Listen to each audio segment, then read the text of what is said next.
আমরা ছুটির সময় আর কি। তো হচ্ছে গিয়ে বাচ্চারা বের হবে, তো আমরা তো হচ্ছে একটু ওদেরকে বের করে দেই। তো আমি হচ্ছে গিয়ে যারা ফর্ম টিচার তারা ক্লাসে ঢুকছে, আমি হচ্ছে টিচার্স রুমে আসলাম আর কি। যেহেতু হচ্ছে লাঞ্চের সময়, এখন একটু হাত পা করে হচ্ছে লাঞ্চ করব, অনেকে নামাজে যাবে, এরকম একটা প্রস্তুতির সময় আর কি। তো এমন সময় হঠাৎ করে বিকট শব্দ হলো, আগুনের ফুলকি। তারপর হচ্ছে আপনার সবাই দিক বিদিকে ছুটাছুটি করতে পারলো, করতে পারলো। এবং একটা ছোট মনে হয় আর কি, ছোট কোনো বিমান, এটা হচ্ছে পড়ছে একদম যেখান থেকে বের হয় আর কি, যে গেটটাতে বের হবে ঠিক এখানটাতে পড়ছে আর কি। তো এতে হচ্ছে আপনার ধোয়ার কুণ্ডলী পুরোটার মধ্যে। তারপরে হচ্ছে কি আপনার এই দক্ষিণ সাইডের যে গ্রিল, এটা হচ্ছে একজন টিচার ছিল আমাদের সাইড স্যার, উনি হচ্ছে খুব চেষ্টা করে আপনার একটা গ্রিল ছুটায় আর বাইরে থেকে কিছু সাহায্য করে। এই অল্প একটু জায়গা দিয়ে আমরা কয়েকজন বের হই। তার পরবর্তীতে হয়তো ফায়ার সার্ভিস বা অন্যান্য আর কি আগে আসে ওই সময় কি পুরোপুরি কি ক্লাস কার্যক্রম স্বাভাবিক ছিল? আসলে একদম ছুটির সময় বাচ্চারা বের হবে আর কি। তা আমরা হচ্ছে গিয়ে ওদেরকে যাতে একটা সুশৃঙ্খল ভাবে বের হয় আর কি, যার জন্য লাইন করে বের করি আর কি। ঠিক এই মুহূর্তের মধ্যে আর কি আপনার এই ঘটনাটা। আপনি স্বচক্ষে কিরকম দেখেছেন যে কিরকম হতাহত হতে পারে? আসলে হতাহতটা এই মুহূর্তে বলতে পারতেছি না, এই কারণে যে হচ্ছে কি আপনার যখন দুর্ঘটনা ঘটার পরপরই আপনার প্রচন্ড ধোঁয়া। তো টিচার্স রুমে হচ্ছে কি আমরা দুজন টিচার ছিলাম, এর মধ্যে হচ্ছে কি আপনার আমরা সিদ্ধান্ত নিতে পারতেছিলাম না কি করবো। সামনে আগুন, ভিতরে আমরা ধোয়ার মধ্যে। আমি দৌড় দিয়ে ওয়াশরুমের দিকে দৌড় দিই। আরেকজন শুনলাম যে হচ্ছে মানে আমাকে অনুসরণ না করে হয়তো অন্যদিকে গেছে, এরকম হয়তো তিনি মারা যাওয়ার সম্ভাবনা আছে।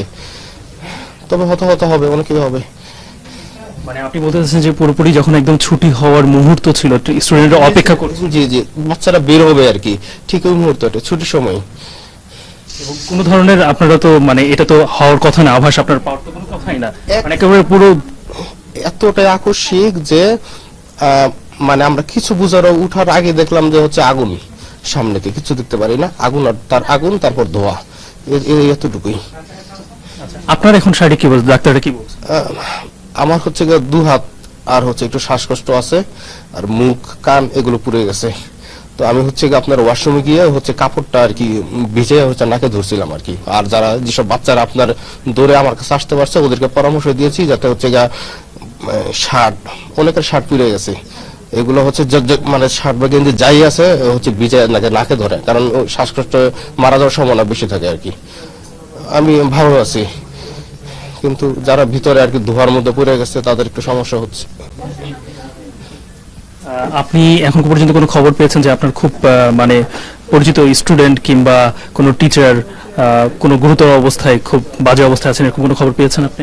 আমার সাথেই হচ্ছে 3টা স্টুডেন্ট, আমি নিয়ে আসছি। যার একজনকে সিএমএস এ পাঠানো হয়েছে, ওর শরীরে অনেকাংশই পুড়ে গেছে, চামড়াগুলো উঠে গেছে। আমার গায়ে যে শার্টটা ছিল যাতে আর কি না জ্বলে, এই শার্টটা আর কি ওর গায়ে দিয়ে আমি ওকে হাসপাতালে নিয়ে আসি। আর আমারও দেখা গেছে কোনো কিছু ধরার মতো অবস্থা নাই, যার কারণে আমি ওইভাবে মানে আমি স্টেবল অবস্থায় ছিলাম। আমার প্রচুর জ্বালাপোড়া করতেছিল, যতটুকু পারছি আর কি আমি কয়েকজনকে মানে উৎসাহ দিচ্ছি যাতে হচ্ছে গিয়া ধরে রাখে ভিতরে না থেকে ধোয়ার মধ্যে। কিন্তু হতাহত হবে অনেকেই, কারণ এতটাই আকস্মিক ছিল যে মানে কি করব এটা বুঝে উঠতে পারি নাই। আচ্ছা, এরপরে দুঃখিত আপনার একটু সময় নিচ্ছি আমি, যে আপনি এরপরে নিশ্চয়ই আপনার সেন্স কি ছিল ওই সময় ঘটনার পরে এরপরে আপনাদের উদ্ধার কার্যক্রম কখন থেকে শুরু হয়? উদ্ধার কার্যক্রমটা হয়তো কয়েক মিনিটের মধ্যে শুরু হয়, কিন্তু আসলে আগুন লাগার ব্যাপারটা তো এটা তো হচ্ছে কয়েক সেকেন্ডের ব্যাপার। আমি জাস্ট হচ্ছে আগুনের একটা মানে একটা যেটা বলে ফুলকি বলে আর কি, এটা পাওয়ার সাথে সাথে আমার মুখ হাত পুড়ে গেছে। অনেকের যাদের পাতলা শার্ট ছিল ওগুলো পুড়ে গেছে, জামা পুড়ে গেছে। তো যাদের হচ্ছে গিয়ে আপনার মানে এরকম কোনো হচ্ছে ব্যবস্থাই ছিল না যে কি করব, মানে এটা মানে এতটা অ্যাক্সিডেন্টাল আমি মানে কি মানে কোনো আমাদের কোনো মানে কি করবো এই মানে একটা সিদ্ধান্ত নিতে পারতেছিলাম না।